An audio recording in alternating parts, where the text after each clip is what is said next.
Greetings, this is Paul the Poke from paulthepoke.com. Today's topic, trend update.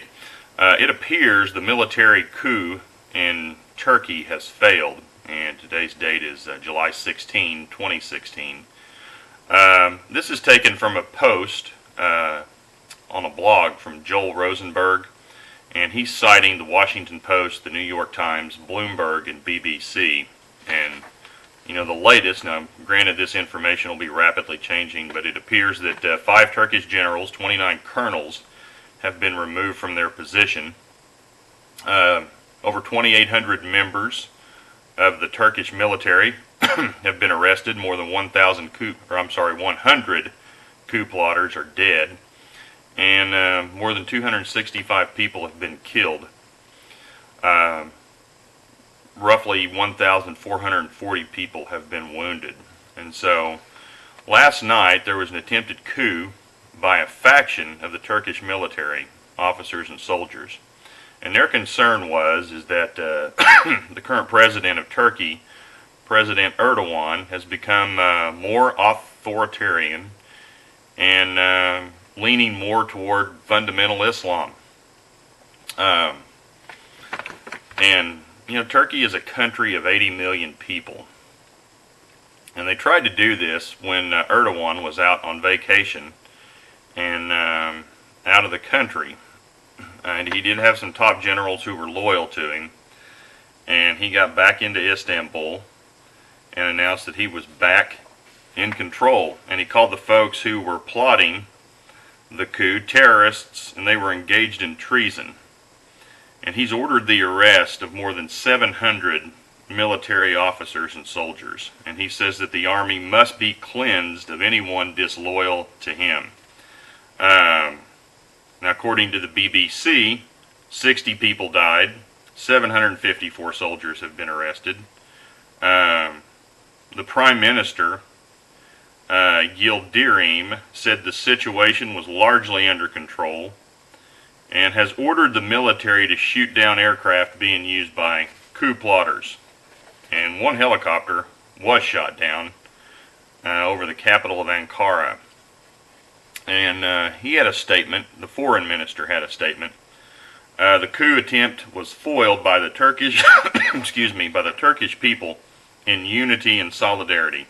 Our president and government are firmly in charge. Turkish armed forces was not involved in the coup attempt in its entirety, and it was conducted by a clique within armed forces and received a well-deserved response from our nation. So, effectively, I don't know if anybody saw this on TV last night, but Erdogan, the president's out of the country, gets on his iPhone and issues a press conference from his iPhone calling for people to take to the streets in response to this. And they did by the tens of thousands. It was the craziest thing you've ever seen. Guy holding up his cell phone and doing an impromptu press conference. And it went out across the country. And for those of you who are not familiar with President Erdogan, this guy has been on a power grab since the time he was elected president. He's not short on ego. He built a 1,150 room palace for himself. I don't know if that's enough. Maybe he should have rounded it up to 1,200 rooms. I don't know. He's fired and arrested more than 400 Turkish military generals. He's trying to consolidate total control. And, Turkish military leaders have been denying rumors of a coup. And the thing that's likely to happen, he survived the coup attempt. He's going to get stronger. And I wouldn't be surprised to see this guy try to take more power, become more Islamic.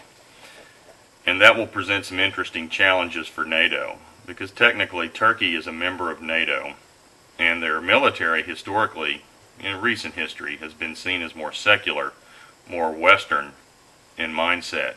And clearly the people are looking to get away from that, and they're wanting to go more back to their roots with the Turkish Empire as a Muslim empire.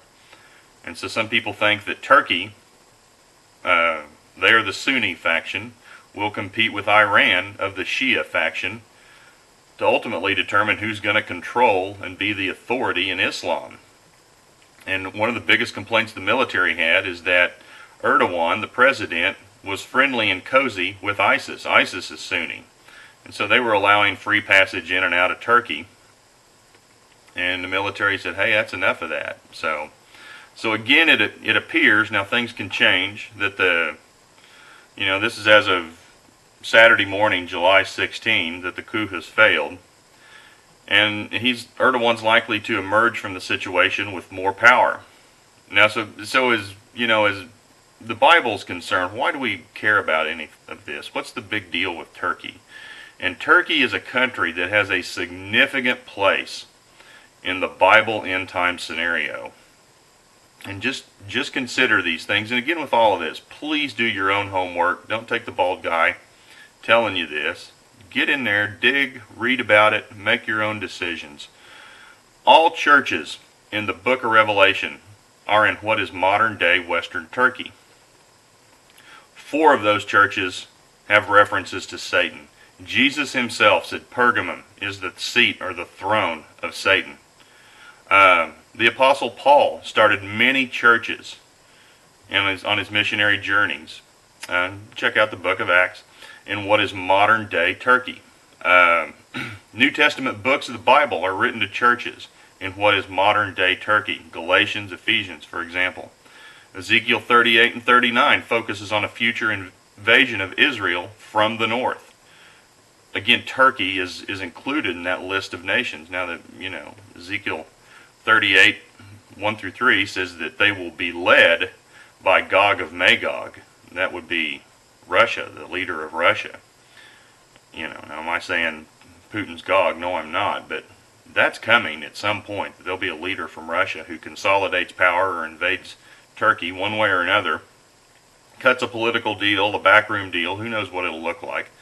But the point is modern day Turkey is a key piece to the end times scenario in the Bible. And so we want to keep a close eye on what takes place in Turkey. Excuse me. If you're interested in these things, please feel free to check out paulthepoke.com. Keywords Turkey, Ezekiel 38:39, or all kinds of things, multiple posts there about key players, their role, what the Bible says will happen in regards to an end time scenario. And you want to check it out. You want to do your own homework. What happens in Turkey is a big deal prophetically in the end time scenario. Thanks for listening. Take care.